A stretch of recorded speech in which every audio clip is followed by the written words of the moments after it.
Alors bonjour et bienvenue au Carrefour chrétien de la capitale, version virtuelle comme c'est le cas ces temps-ci. Alors on est vraiment content que vous soyez là ce matin et puis je suis sûr qu'on va passer un bon temps ensemble, on va avoir un bon temps de louange. Pasteur Jean-Mathieu nous conduit dans la louange ce matin avec une équipe. Oui, finalement, avec le déconfinement, on est capable de faire tout en respectant les mesures, bien sûr, de la santé publique, quand même être capable de se rassembler en groupe de pas plus que 10 personnes et en ayant la bonne distance et tout ça, mais quand même, on peut le faire, se réunir.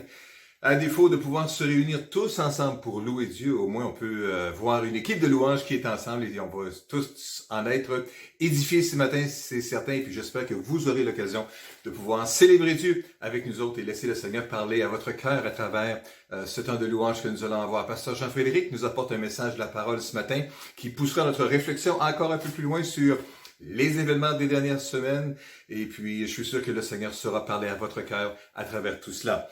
Je veux vous mentionner que aussi à tous les parents que les capsules pour enfants sont aussi disponibles sur notre site Facebook et également aussi sur notre chaîne YouTube. Et ça s'adresse aux jeunes du Carrefour Junior, ça s'adresse aux jeunes du Prisco. C'est Ulrich qui est là cette semaine et qui saura apporter une histoire fort intéressante et un encouragement pour les enfants. Alors, on vous encourage à pouvoir le visionner aussi. Je veux vous rappeler également que tous les jours de la semaine, du lundi au vendredi, nous avons également aussi la capsule de réflexion, la pensée du jour qui est là tous les jours. Et puis, différents intervenants nous adressons à vous pour pousser la réflexion, pousser la pensée, réfléchir et penser et puis méditer la parole de Dieu. Finalement, c'est ça un peu qui est l'idée pour cette pensée du jour, pour nous aider à bien débuter la journée. C'est disponible ça aussi sur notre site Facebook et sur la chaîne YouTube. Je veux vous rappeler qu'il est possible aussi de poursuivre votre générosité, exprimer votre générosité dans des différentes façons de donner. C'est possible de le faire par chèque de façon traditionnelle en le postant dans la poste traditionnelle à nos bureaux, Carrefour chrétien de la capitale, 50-55 boulevard Wilfrid Amel Ouest, suite 225. Et c'est possible de le faire aussi à travers un transfert bancaire. En fait, la très grande majorité d'entre nous, c'est de la façon que nous donnons régulièrement et merci à chacun et chacune qui l'ont fait. Pour ça, il y a une procédure à suivre. Il faut entrer en communication avec José, notre préposé à la comptabilité, pour prendre les bonnes mesures. Et puis, de toute façon, il y a une marche à suivre que vous pouvez voir sur notre site web ou sur notre page Facebook aussi pour avoir des informations comment il faut procéder. Il est aussi possible de le faire par PayPal.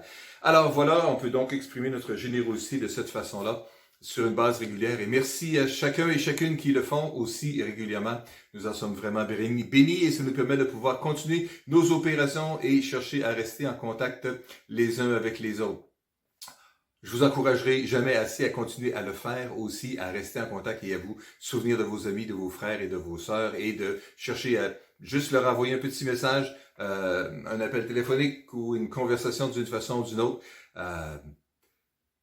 La communion fraternelle, ça fait partie du plaisir d'être ensemble et des bénédictions que Dieu nous accorde à être ensemble, même si de ce temps-ci, disons que c'est plutôt de façon virtuelle que ça se passe. Alors, ce matin, nous sommes ensemble et puis on va célébrer Dieu ensemble et puis Pasteur Jean-Mathieu vient dans un moment, mais d'abord, prions juste ensemble. Seigneur, nous te prions aujourd'hui que tu viennes dans ta grâce nous toucher, faire du bien à chacun de tes enfants. Tu nous connais chacun d'entre nous, tu connais nos cœurs, tu connais nos vies, tu connais là où nous sommes dans chacun de nos vies. Et je veux juste te prier que ce matin tu puisses parler à nos cœurs. Seigneur, que tu nous aides maintenant à avoir un cœur qui est bien disposé à entendre ta voix, à entendre ta direction, à recevoir de toi les paroles que tu veux déposer dans nos cœurs ce matin alors que nous allons te louer, que nous allons te célébrer, alors que nous allons entendre ta parole prêchée. Viens parler à nos cœurs aujourd'hui et viens répandre ta bénédiction sur chacun de tes enfants qui se réunissent en ce lieu et qui se réunissent virtuellement là où nous sommes et au moment où est-ce que nous entendrons cette vidéo. Je te prie juste que tu puisses toucher chacun de nos cœurs. Je te prie, Père, au nom puissant de Jésus. Et tout le peuple de Dieu dit Amen.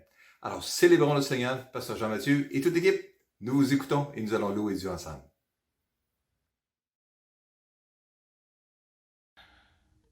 Bon matin, Carrefour chrétien de la capitale. Écoutez, on va commencer ce matin avec le chant qui dit « Je suis dans la joie ». Alors, prenez le temps juste de prendre une bonne respiration.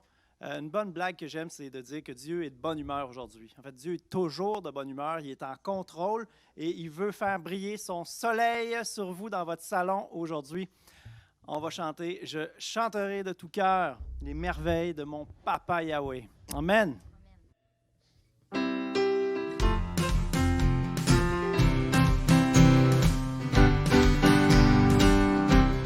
Je chanterai de tout cœur les merveilles de mon Papa Yahweh. Il m'a ôté des ténèbres, il m'a délivré de tout péché. Je chanterai de tout cœur les merveilles de mon Papa Yahweh. Il m'a ôté des ténèbres, il m'a délivré de tout péché.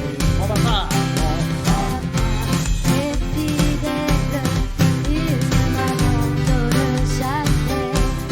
Je n'ai plus rien à craindre, car avec la mon papa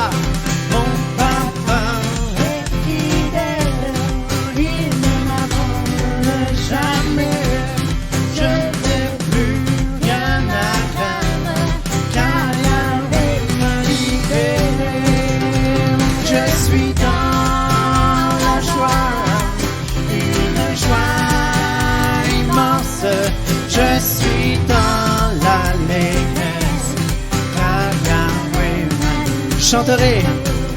Je chanterai de tout cœur les merveilles de mon Papa Yahweh.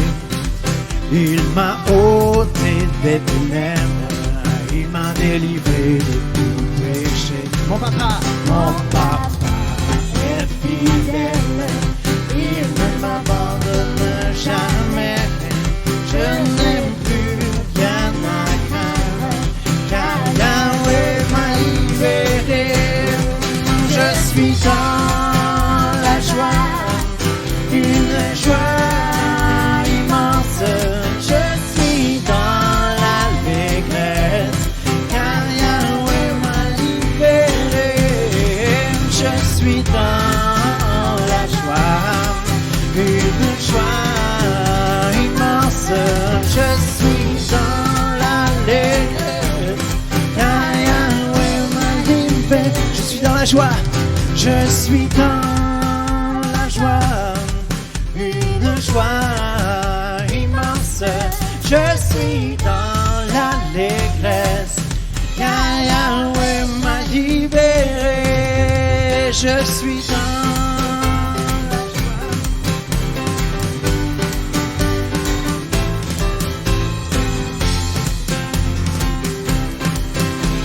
Une dernière fois, je suis dans la joie.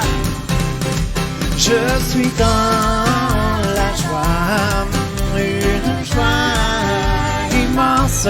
Je suis dans l'allégresse, car Yahweh m'a libéré. Alléluia.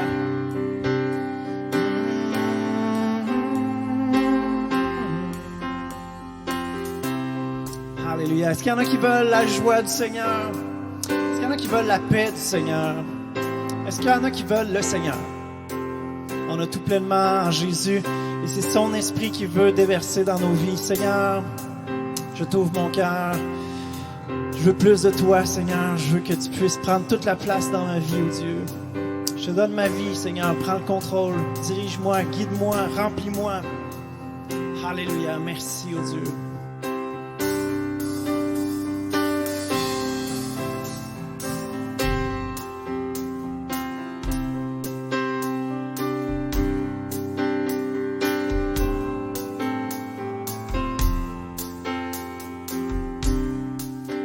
Saint-Esprit, souffle sur moi, ranime la flamme dans mon cœur. Saint-Esprit, souffle sur moi.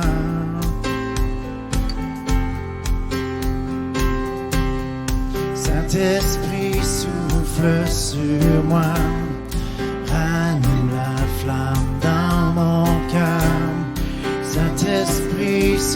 souffle sur moi.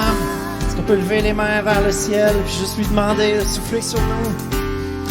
Saint-Esprit, souffle sur moi. Ranime la flamme dans mon cœur. Saint-Esprit, souffle sur moi.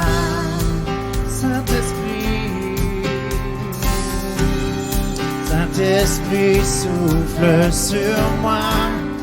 Ranime la flamme dans mon cœur. Saint-Esprit, souffle sur moi. Souffle au plus profond de mon être. La flamme de Dieu. Souffle au plus profond de mon être. La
cieux se révèle sur la terre comme dans les cieux.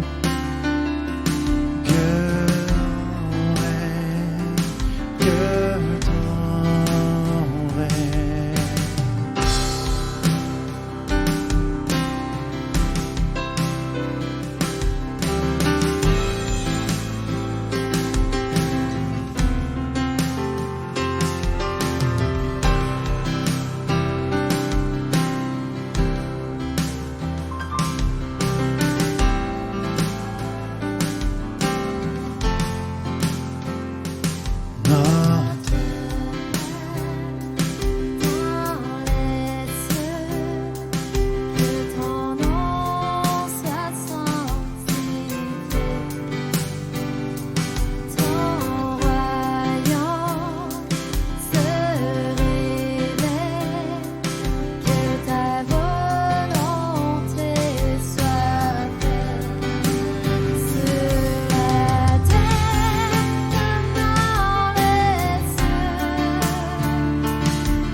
Soit le règne à toi, la puissance à toi, soit la gloire au siècle des siècles à toi, soit le règne à toi, la puissance à toi, soit la gloire au siècle des siècles à toi, soit le règne à toi. La puissance à toi, soit le règne des siècles à toi, soit la règne à toi, la puissance à toi, soit la gloire au siècle des siècles.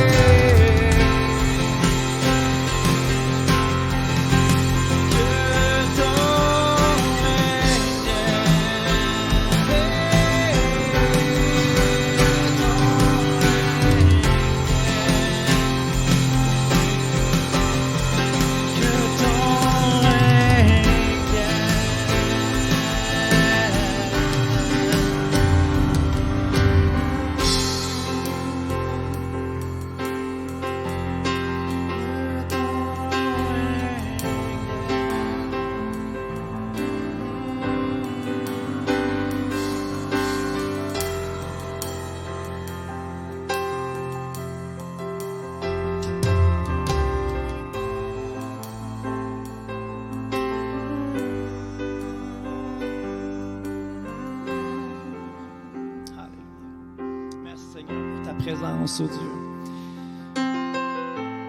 C'est la meilleure chose qui peut nous arriver, Seigneur, ta présence dans nos vies.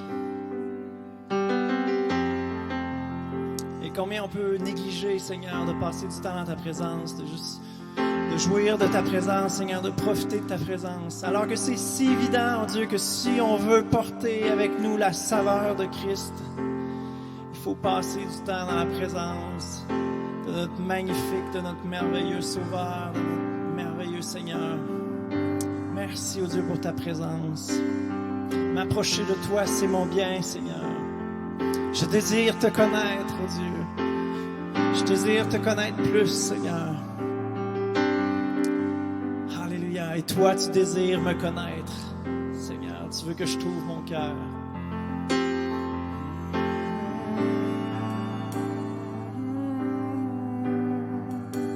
Près de toi, je me sens bien. Ici-bas, tu es mon seul bien. Je voudrais toute ma vie m'abandonner à tes pieds.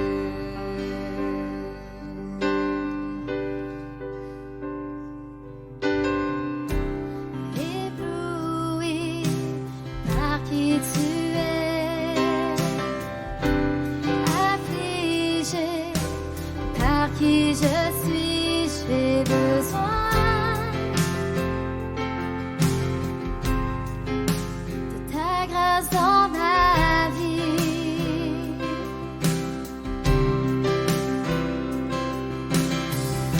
J'ai cherché le bonheur ailleurs. Tout ce monde ne m'apporte rien, mais toi,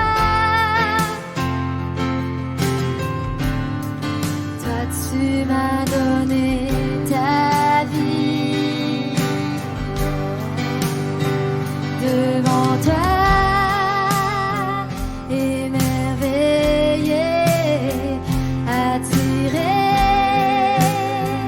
par ta majesté, je voudrais me rapprocher, permets-moi de te toucher. Près de toi, je me sens bien. Ici-bas, tu es mon seul bien. Je voudrais toute ma vie demeurer à tes pieds. Près de toi, je me sens bien. Ici-bas, tu es mon seul bien.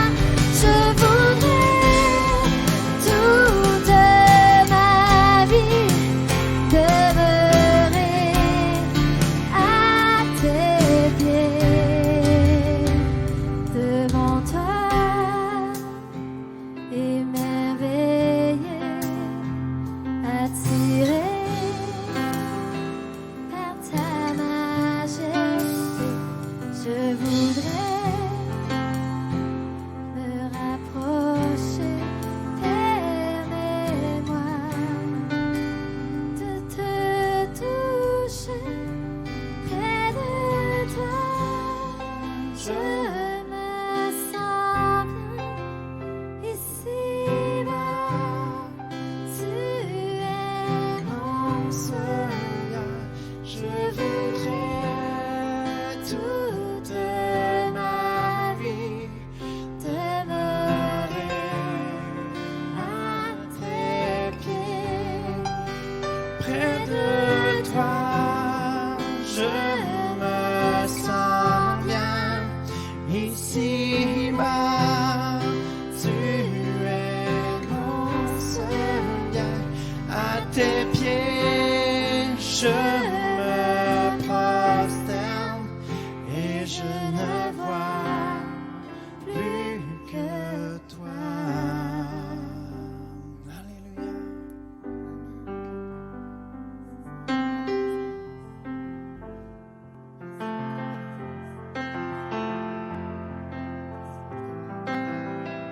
Alléluia, Seigneur.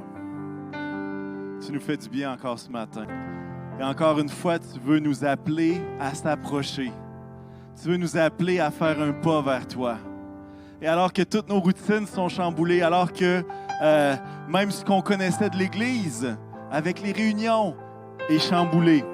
Nous voulons nous appuyer sur toi encore aujourd'hui. Nous voulons nous approcher de toi.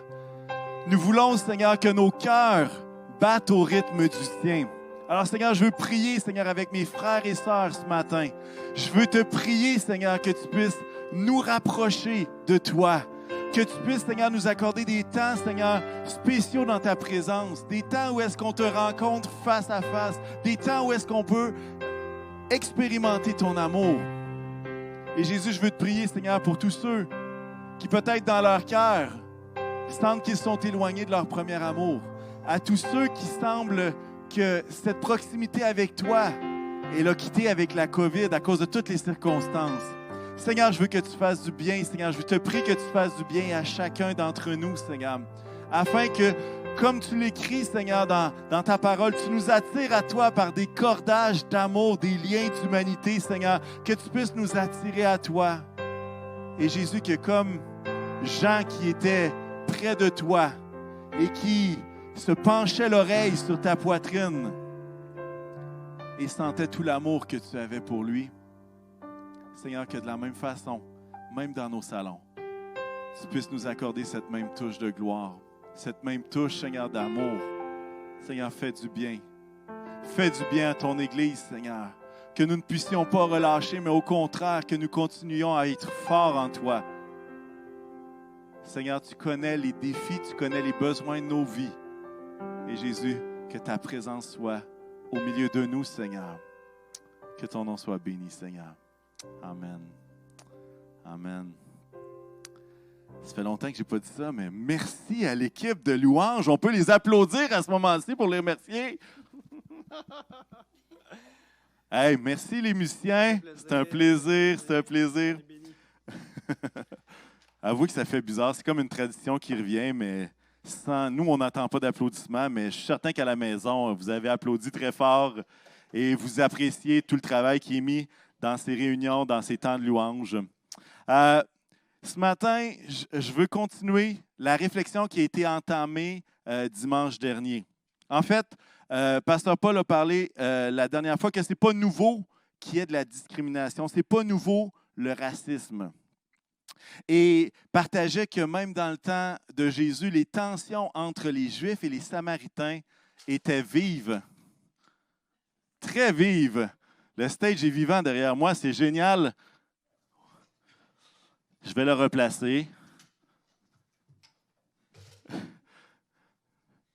Ça, c'est ce qu'on appelle être live. Ce matin, mon but, c'est de poursuivre cette réflexion-là. Et le titre de mon message s'intitule « Une Église qui aime les nations ». Une Église qui aime les nations. Et on va prier à ce moment-ci. Et puis, Seigneur Jésus, merci pour ce temps qu'on peut passer ensemble. Je veux te prier que tu ouvres nos cœurs à ta parole. Et Seigneur, nous voulons nous tenir, Seigneur, contre toute forme de discrimination, toute forme de racisme. Nous voulons, Seigneur Jésus, aimer comme toi tu aimes. Nous voulons, Seigneur Jésus, accueillir les nations comme toi tu les accueilles. Et Seigneur, fais-nous entrer dans ton plan divin, Seigneur. Je te le demande dans le nom de Jésus. Amen. Amen. Comme je vous ai dit, l'excellent message de Pasteur Paul nous a fait réfléchir et à quelque part, on comprenait qu'à l'intérieur de nous, chacun d'entre nous, on a peut-être des préjugés, on a peut-être des choses qui sont là, discriminatoires, et qu'on a besoin de Dieu pour s'en débarrasser, qu'on a besoin de Dieu pour nous purifier de tout cela. Et moi, je me posais la question cette semaine, en quoi le racisme est-il un péché qui nécessite la repentance? Et comme Pasteur Paul l'a dit, un changement complet d'attitude, un changement de mentalité. En quoi est-ce que le racisme nécessite cette même repentance et que ce n'est pas juste un point où est-ce qu'on veut améliorer? Par exemple, de dire hey, « moi, je veux vivre plus de la joie du Seigneur ». Et en quoi est-ce que c'est quelque chose qu'on a besoin d'être transformé? Et j'ai réfléchi à ça cette semaine, puis je vous partage brièvement le fruit de ma réflexion. En fait, pourquoi est-ce que le racisme a besoin d'être éliminé? La discrimination, et j'englobe plein de choses là-dedans, c'est parce qu'à quelque part, c'est Dieu qui est le créateur de chaque humain. Il est le peintre de notre peau. C'est lui qui nous a peinturés. C'est lui qui nous a façonnés. C'est lui qui nous a créés. Et le racisme, par définition, c'est une croyance qu'il existe une hiérarchie entre les groupes humains, les races, d'où le mot racisme. Et c'est une idéologie, des pensées, c'est des actions qui peuvent se manifester, qui vont aller dans le sens que il y a des peuples, il y a des nations qui seraient plus importantes que les autres, des nations qui auraient une plus grande valeur que les autres. Peut-être des nations que ce qu'ils disent est plus important que les autres. Et vous voyez que, à quelque part, Dieu nous a créés tous égaux. Il nous a créés tous égaux. C'est lui qui nous a créés, c'est lui qui nous a fait, et on n'est pas des accidents, au contraire. C'est selon le plan défini de Dieu.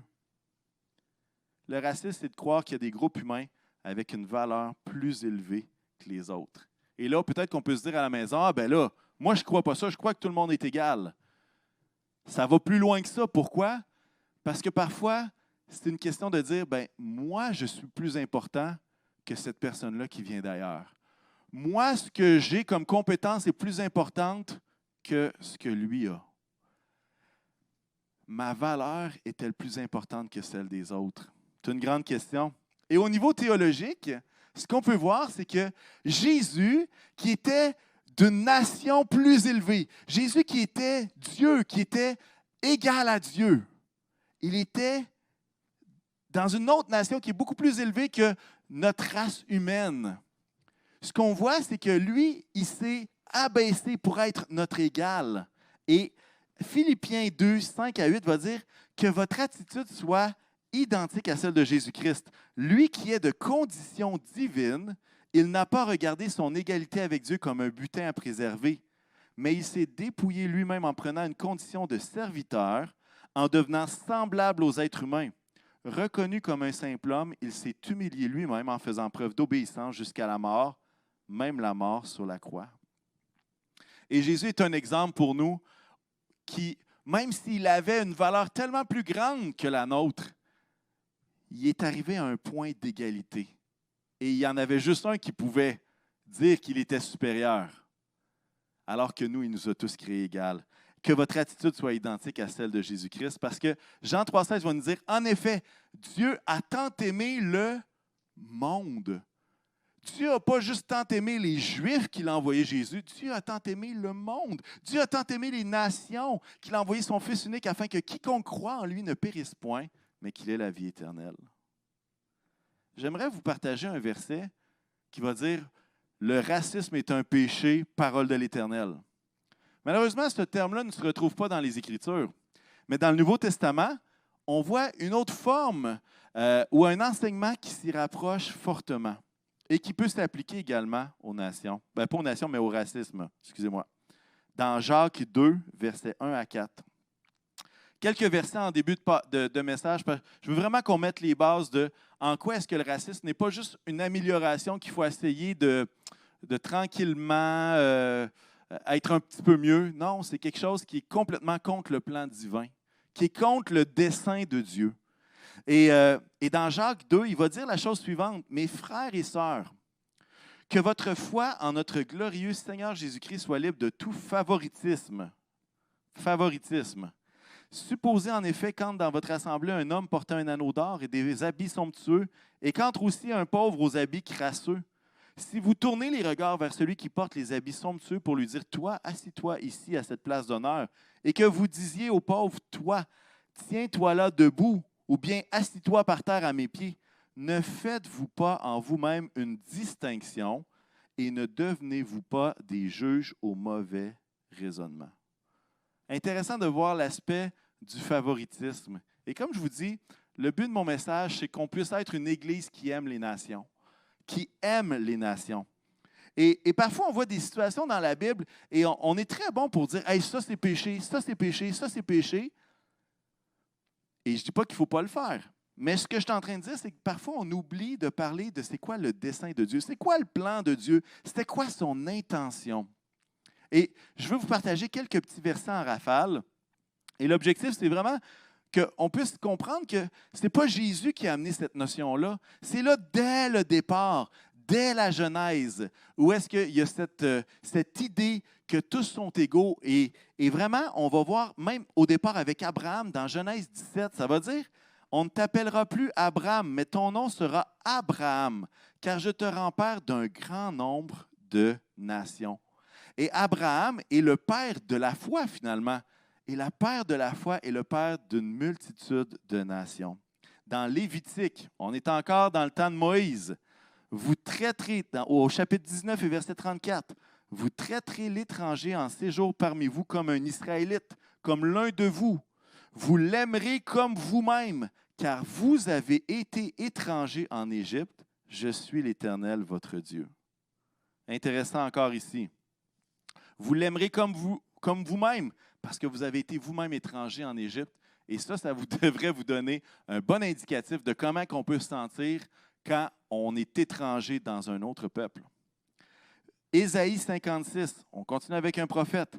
Quant aux étrangers, chapitre 56, versets 6 et 7, quant aux étrangers qui s'attacheront à l'Éternel pour lui rendre un culte, pour aimer son nom, pour être ses serviteurs, tous ceux qui respecteront le sabbat au lieu de le violer et qui resteront attachés à mon alliance, je les amènerai sur ma montagne sainte et je les réjouirai dans ma maison de prière.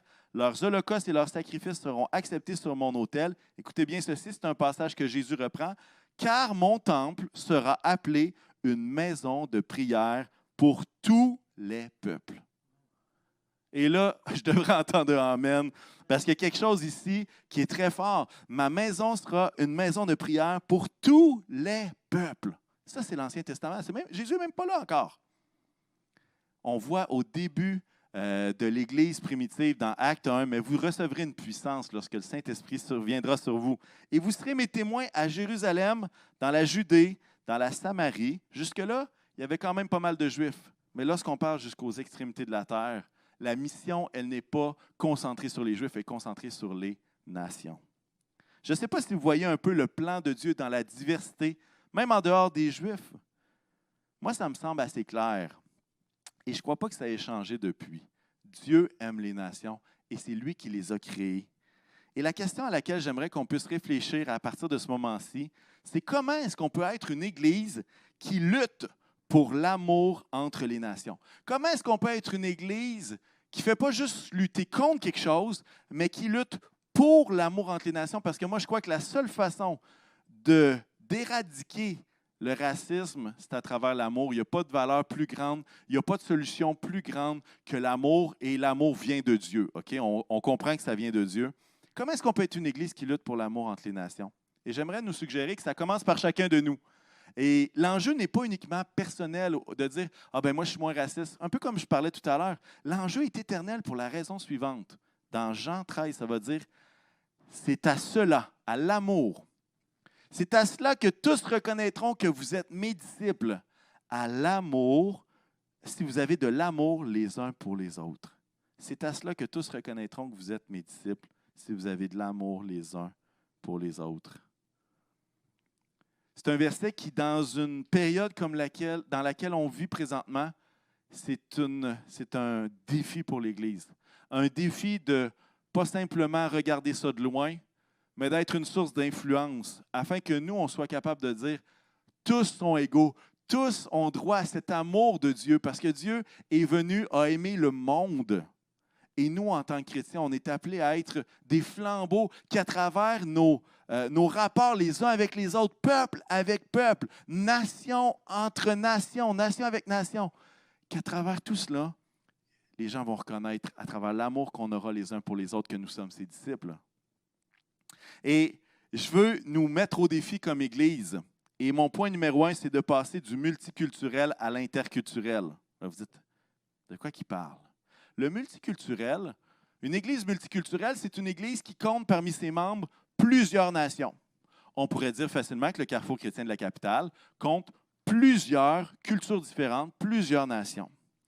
L'interculturel, ça, c'est que ça va un peu plus loin. C'est que oui, il y a plusieurs cultures, mais il y a une interaction entre plusieurs cultures. Ce que je veux dire, c'est qu'il y a une interaction, un échange, une réciprocité qui fait en sorte que ce n'est pas juste le fait qu'on aime avoir plusieurs nations autour de nous, mais qu'il y a des réels échanges entre les gens, que moi, je suis capable de partager à quelqu'un d'autre et que l'autre est capable de me partager à moi. Et lui, il m'amène une partie de lui à l'intérieur de moi et moi, une partie à l'intérieur de lui, interculturel.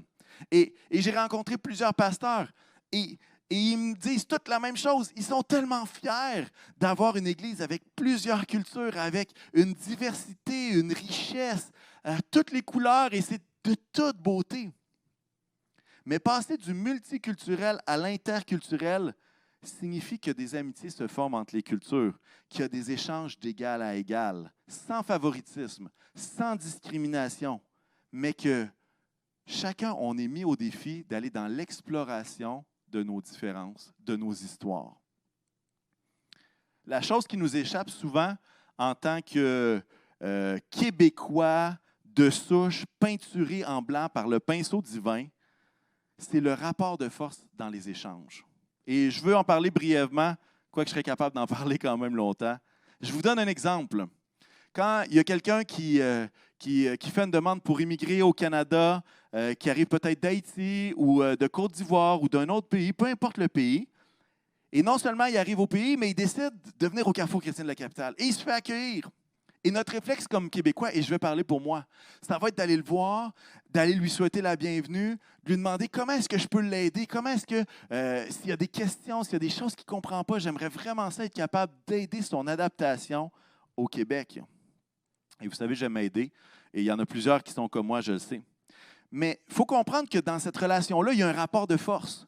Je suis celui qui a les ressources. Je suis celui qui a les connaissances. Je suis celui qui est à domicile, comme on dirait en langage de hockey. Je ne suis pas à l'étranger, je suis à domicile. Et il y a un rapport entre une relation aidant puis aidé. Et ça fait en sorte que même si on a un super beau cœur, et il faut continuer de le faire, ça, mais même si on a un super beau cœur, la relation n'est pas d'égal à égal parce que moi, je suis en train d'aider celui qui n'a pas compris encore tout ce qui se passait au Québec, qui a besoin d'aide. L'interculturalité, c'est justement de rabaisser le niveau pour qu'on soit d'égal à égal. Ça signifie quoi? Ça ne signifie pas juste d'aider de façon pratique la personne, mais ça veut dire de s'intéresser à son histoire, de comprendre comment il pense, d'aller plus loin dans l'exploration de nos différences. Pas pour lui dire « il faut que tu sois maintenant comme un Québécois », mais de dire « Dieu a créé quelque chose de formidable en dedans de toi, puis je veux le découvrir, je veux me rapprocher, je veux comprendre. » Et ça, c'est ce qu'on appelle l'interculturalité. Et ça évite un échange unilatéral juste d'un bord. Je donne un autre exemple, juste pour que ça soit bien clair, bien pratique. Admettons que vous allez faire un voyage missionnaire dans un pays très pauvre ou une communauté même autochtone qui serait défavorisée. Jusque-là, l'intention est noble. Mais si on n'est pas attentif au rapport de force qu'il y a, il se pourrait que notre venue ne soit pas la bénédiction que nous aurions aimée. Pourquoi? Parce que si on est là puis on s'en va dans une communauté, peu importe laquelle, et qu'on arrive en disant « Voici ce que vous devez faire, voici ce que vous devez faire. Hey, moi, je sais comment ça marche. » Vous avez bypassé toute leur histoire. Vous avez bypassé tout ce qu'ils ont vécu. Vous avez même bypassé, et là, je vais parler pour les Premières Nations, vous essayez, en allant là, de bypasser tous les traumatismes qu'il y a pu avoir. Et si on fait juste aider pour aider, sans s'intéresser aux personnes et à l'histoire, ben, il y a des fois où est-ce qu'on fait peut-être plus de mal que de bien. Et c'est bien d'aider, mais il faut être sensible à ce rapport de force-là. Et c'est là que dans le multiculturel, on est content parce qu'il y a plein de cultures. Mais s'il n'y a pas une interculturalité, c'est la culture dominante qui a un rapport de force, alors que Dieu a créé chacun égaux. De multiculturel à l'interculturel, je veux nous mettre au défi de passer de la discrimination à l'unité. Et je me base sur le texte de Galates 3, 26 à 28, qui va dire « Vous êtes tous fils de Dieu par la foi en Jésus-Christ. En effet, vous tous qui avez été baptisés en Christ, vous vous êtes revêtus de Christ. » Écoutez bien ça. « Il n'y a plus ni juif, ni non-juif. Il n'y a plus ni esclave, ni libre. Il n'y a plus ni homme, ni femme, car vous êtes tous un en Jésus-Christ. » Et là, on voit ce passage-là, on dit « Wow! Les murs ont été abolis, on est tous un, on est tous égaux. » Mais franchement, lorsqu'on regarde ce texte-là, j'espère que vous êtes encore capable de faire la différence entre un homme et une femme. Vous êtes capable de faire la différence entre un juif et un non-juif. Vous seriez probablement capable, si vous étiez dans cette époque-là, de différencier un esclave d'un riche ou d'une personne libre. Ce que je veux dire, c'est que ce passage-là ne dit pas qu'il n'y a pas de différence. Il va dire, au contraire, il y a des différences, mais ces différences-là sont transcendées par notre union, par notre attachement au Saint-Esprit. Et ça, c'est nous sommes un en Jésus. On passe de la discrimination, de juste nos différences, puis on est capable d'aller jusqu'à l'unité. Les différences sont réelles, mais il y a quelque chose qui transcende nos différences, et ça devrait être notre force et notre point d'attache dans l'Église. Si Jésus passait devant chez vous demain matin, il passe à pied, avec un costume peut-être pas d'époque, mais quand même, avec ses particularités, avec l'apparence qu'il devait y avoir, qui ressemble beaucoup plus à celle d'une personne musulmane que d'un Québécois, il y a fort à parier que vous vous poseriez beaucoup de questions à savoir qu'est-ce que cette personne-là fait dans ma rue aujourd'hui alors que je ne l'ai jamais vue. Quand on lit les Écritures, je ne sais pas si vous avez remarqué, en tout cas, moi, ça m'est arrivé, je me suis dit, comment est-ce que les Juifs puis les gens qui étaient à Jérusalem ont fait, alors qu'il y avait le Fils de Dieu au milieu d'eux, comment ils ont fait pour ne pas comprendre que c'était le Messie? Comment ils ont fait pour ne pas voir que c'était Jésus? J'aimerais vous dire que vous auriez probablement fait pareil en voyant Jésus passer dans votre rue et que vous auriez pas eu le réflexe de dire « Hey, wow, il y a une personne, merveilleuse, peut-être que ça serait le Messie, peut-être que ça serait quelqu'un que Dieu m'envoie pour me parler. » Pourquoi? Parce que nos préjugés auraient travaillé un petit peu plus fort, n'est-ce pas? Peut-être que vous feriez exactement ce que vous trouvez ridicule en lisant les Écritures quand vous vous rendez compte qu'ils avaient le Messie devant eux sans le reconnaître. Qu'est-ce que l'unité? J'aimerais vous donner un petit exemple à partir d'un pays, l'Indonésie. L'Indonésie se retrouve pas très proche de chez nous. C'est à plusieurs kilomètres, un peu au nord-ouest de l'Australie. Juste pour vous situer brièvement, là, je ne ferai pas un grand exposé, mais c'est composé de 13 466 îles. Il y a plus de 13 000 îles dans le pays de l'Indonésie. Et ce que je voyais comme statistique, et je ne veux pas offenser personne de l'Indonésie, je salue Ray Bolang et son épouse s'ils nous écoutent, qui viennent de là, mais seulement 922 sont habités. Mais pensez-y, 922 îles habitées, ça en fait. Imaginez le nombre de ponts, imaginez le nombre de voies maritimes pour connecter toutes ces îles-là ensemble. J'aimerais comparer l'Église à la situation de ce pays. Tous peuvent se dire indonésiens là-bas parce qu'ils font partie du même archipel. Pour les friands de géographie, l'Indonésie est le plus grand archipel au monde. Ils sont tous indonésiens, mais ce ne sont que les ponts ou les autres moyens de transport qui se construisent pour aller d'une île à l'autre qui peuvent leur permettre d'être dans l'unité. Qu'est-ce que je veux dire par là? On peut facilement avoir beaucoup de culture dans une église, mais si chacun est sur son île, c'est très difficile d'atteindre l'unité. Et c'est pourquoi que, comme chrétiens, on est appelé à bâtir des ponts les uns avec les autres. Bâtir des ponts. J'ai une bonne nouvelle pour vous. Il n'y a pas de Saint-Esprit nord-américain. Il n'y a pas de Saint-Esprit asiatique. Il n'y a pas de Saint-Esprit africain. Il n'y a pas de Saint-Esprit, lequel que je n'ai pas dit, européen. Il y a tous un seul esprit qui nous rassemble par la foi en Jésus. On est appelé à passer de la discrimination à l'unité. Comme la Trinité, le Père, le Fils et le Saint-Esprit sont unis, c'est notre modèle d'unité les uns avec les autres, avec leurs différences, mais ils sont dans une parfaite harmonie. Troisième chose, je vois que le temps avance, mais je veux vous parler de la distanciation, passer de la distanciation à l'amour. Et ça va peut-être être pratique. Vous savez que l'ignorance crée des distances, la distance crée de la méfiance. Toutefois, à l'opposé, la compréhension crée une proximité et la proximité permet l'amitié. Il n'y a pas de raccourci, mes amis. Si on veut être un peuple qui aime les nations, c'est au moment où est-ce que vous allez être en mesure de poser des questions d'égal à égal avec quelqu'un qui ne vient pas de votre culture. Et quand vous aurez un échange réciproque, non avec un rapport de force, mais réciproque, égal, vous serez en mesure de lutter pour l'amour entre les nations. L'ignorance, c'est souvent le refus de poser des questions à la bonne personne. Vous savez, l'amour, ce n'est pas de tolérer la présence de quelqu'un de différent. Il n'y a personne qui verra, qui va voir qu'on est ses disciples par la façon dont vous avez enduré votre voisin qui était différent de vous. Il n'y a personne qui va dire « Hey, il s'endure, il se tolère. Wow, hey, je veux devenir chrétien. » Non, personne. C'est à l'amour qu'il y aura les uns avec les autres que tous verront qu'on est ses disciples. L'amour, c'est un échange dans l'égalité, dans le respect, dans l'appréciation mutuelle. Je veux nous encourager à passer de la méfiance à la célébration. De la méfiance à la célébration. Je pense à 2 textes dans l'Apocalypse. Si vous voulez tourner, Apocalypse 7. Et on va lire le chapitre 7, et un peu plus tard, on va aller dans le chapitre 21, Apocalypse 21. Apocalypse 7, 9 et 10 va dire « Après cela, je regardai et je vis une foule immense que personne ne pouvait compter.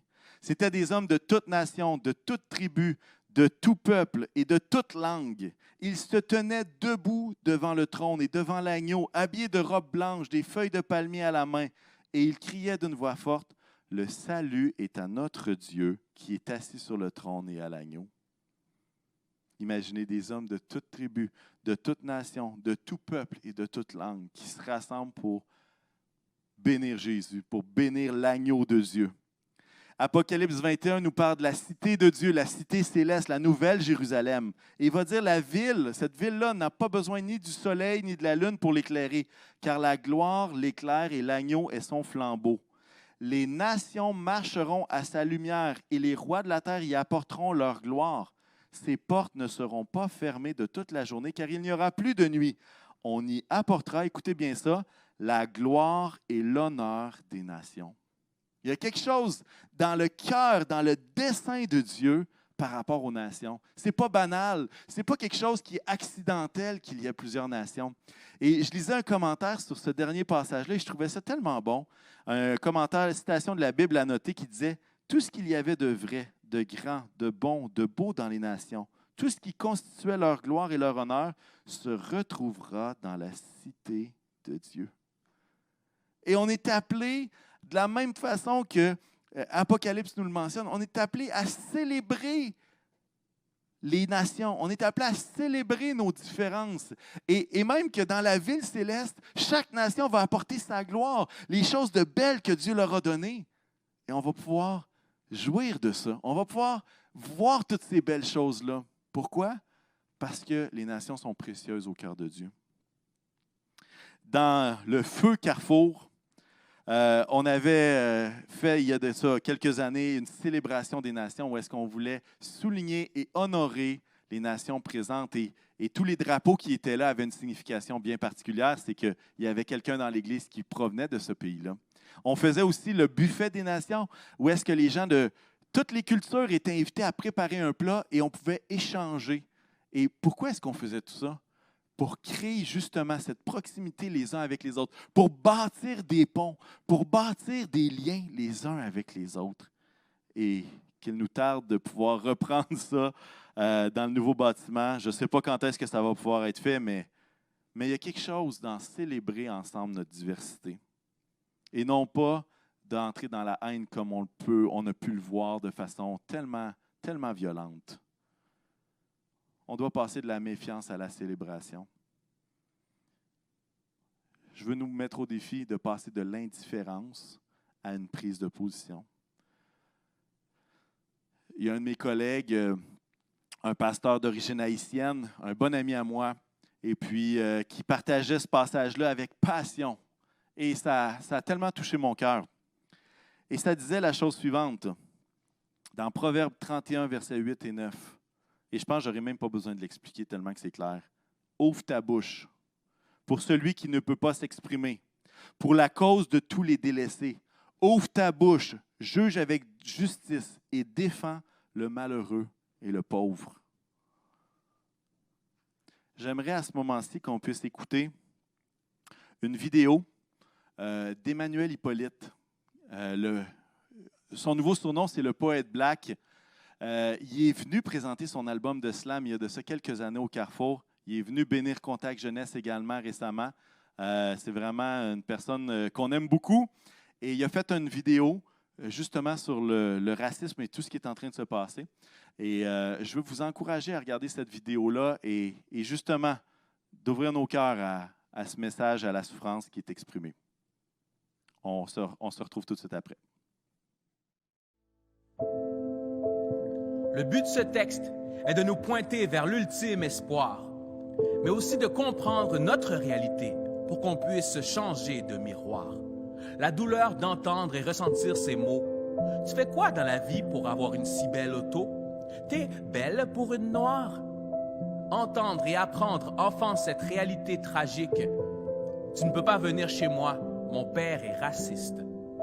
Juste une fois trop, entendre le mot en N majuscule, prendre du recul et avaler la pilule. Ouais, mais qu'est-ce qui me prouve que c'est ton véhicule? Vivre avec le fait que nos parents nous ont dit qu'on devra travailler 3 fois plus fort que les autres à cause de la couleur de notre peau. Se faire dévisager parce qu'on est dans un couple mixte, se faire accuser d'avoir volé alors que c'est faux. Être enfermé dans la case de l'injustice, voir les lumières bleues et avoir chaud. Marcher avec un membre de ma famille, entendre « Retourne dans ton pays ». On l'attaque, le frappe, je suis enfant, je pleure, je crie. C'est Dieu qui m'a donné cette peau et j'en suis fier. Fier de faire partie des palettes de couleurs de mon Créateur. Oui, nous sommes tous égaux, mais je ne veux pas minimiser la finesse de son pinceau. Il n'est pas daltonien, il est intentionnel. Il n'est pas américain, canadien, haïtien, il est éternel. Cette enveloppe que nous portons pendant toute notre existence est aussi la carte de visite que nous avons pour refléter sa main puissante. Même si nous ne sommes pas américains, toute la communauté noire a eu mal en même temps, voyant que George Floyd aurait pu être notre ami, notre cousin, notre frère. Le racisme s'est présenté violemment sur nos écrans et notre silence ne pouvait plus se taire.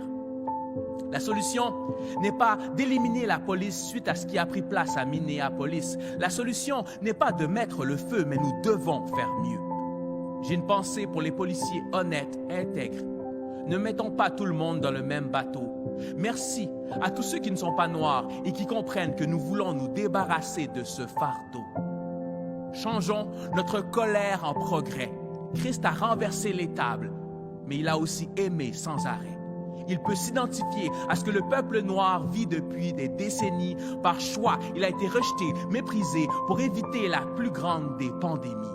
Il a perdu son souffle pour que nous puissions respirer. Il a mis sa gloire sur le bord de la route pour qu'on puisse exister. Sans manifestation ni grabuge, il a été abandonné comme un animal sans refuge.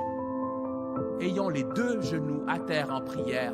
Le rêve de Martin Luther King n'est pas en arrière, mais la course n'est pas terminée. Que l'ennemi de notre âme soit rouge de colère et soyons tous déterminés à voir le racisme être éliminé. Non, ennemi de mon âme, tu n'auras pas ma belle peau. Elle appartient à mon Sauveur, celui qui a donné la sienne comme cadeau pour que puisse battre mon cœur.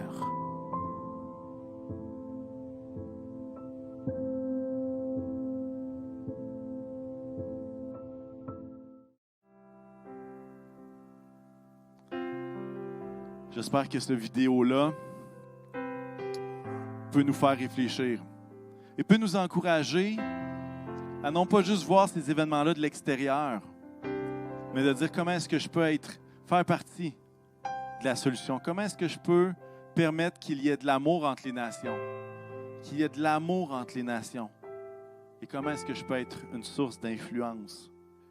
Comment est-ce qu'on peut être comme Carrefour Chrétien de la Capitale? Une église qui favorise, qui encourage l'amour entre les nations. Je ne sais pas si vous comprenez que c'est un cri du cœur. C'est un sujet qui me tient vraiment à cœur. Parce que j'ai tellement entendu d'histoires de souffrance en silence.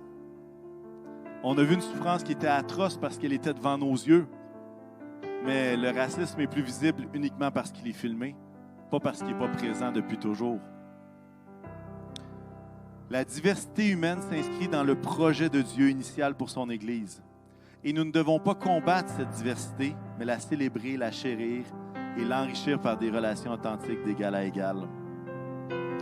Est-ce qu'on peut demander au Seigneur, les uns et les autres, qu'est-ce que je peux faire pour favoriser l'amour entre les nations? Qu'est-ce que je peux faire? Seigneur, conduis-moi. Conduis-moi. Conduis-moi dans des discussions. Conduis-moi dans des relations. Conduis-moi. Amen. On va chanter ce chant à notre Père. Et puis tout de suite après, j'aimerais qu'on puisse prendre un temps pour prier. Prier pour la communauté noire qui souffre. On va prier pour aussi d'autres quêtes.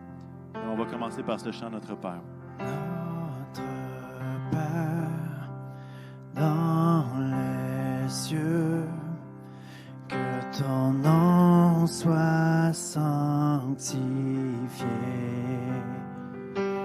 que ton royaume se révèle, que ta volonté soit faite sur la terre comme dans les cieux, que les cieux se révèlent sur la terre comme dans les cieux, que ton règne, que ton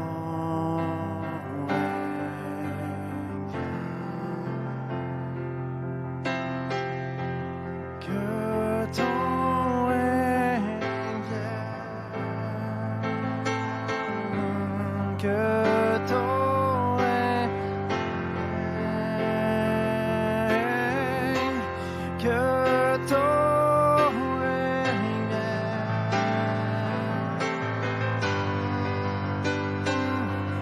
À toi soit le règne, à toi la puissance, à toi soit la gloire au siècle des siècles.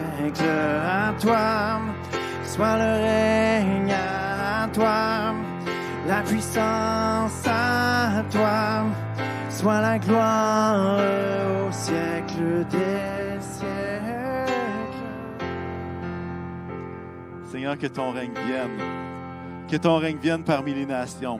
Que ton règne vienne parmi nos églises, Seigneur.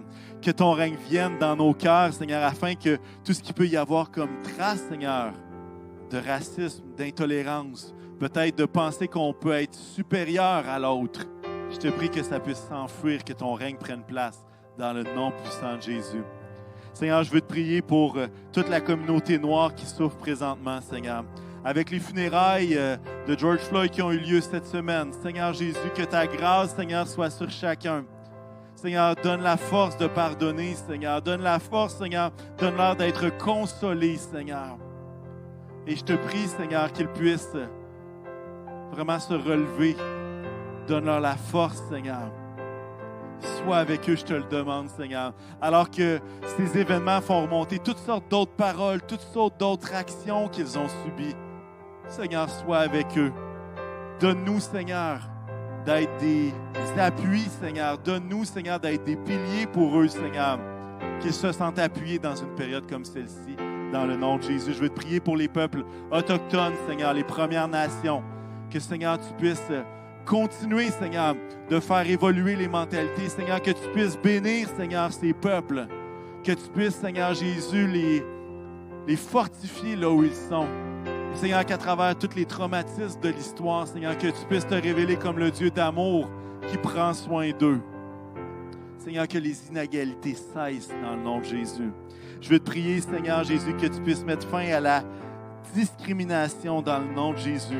Je veux te prier, Seigneur, pour la communauté sud-américaine, pour la communauté népalaise, Seigneur, dans nos églises, pour toute la communauté des Caraïbes, Seigneur Jésus, également, de notre Église, Seigneur, que tu puisses fortifier chacun, Seigneur, que tu puisses consoler ceux qui souffrent, que tu puisses guérir les blessures, Seigneur, que tu puisses être avec chacun. Et Seigneur, aide-nous, Seigneur. Aide-nous à être des sources de bénédiction. Aide-nous comme Église à être une communauté qui encourage l'amour entre les nations. Je te le demande dans le nom puissant de Jésus. Fais du bien, Seigneur. Seigneur, on comprend, Seigneur, que toutes ces discriminations, toutes ces traces de racisme, Seigneur, elles ne font pas partie de ton plan divin. Et Seigneur, transforme-nous, Seigneur. Transforme-nous à ton image. Transforme-nous par ton amour, Jésus. Je te le demande dans le nom puissant de Jésus. Alléluia.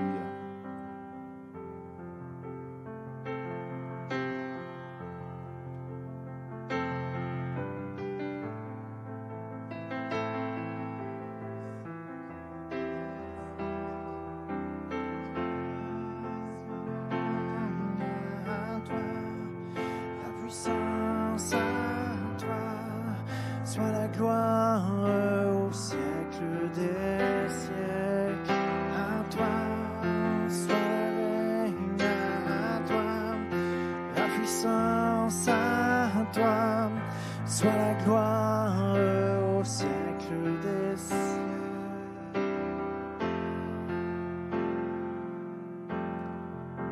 Sachez, frères et sœurs, que vous êtes aimés, que vous êtes précieux et que vous êtes l'œuvre merveilleuse du Créateur de l'univers.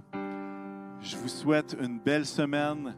Saluez-vous dans vos maisons, envoyez-vous des textos et restons connectés. Soyez bénis, que le Seigneur vous accompagne en toutes choses au courant de cette semaine. Amen.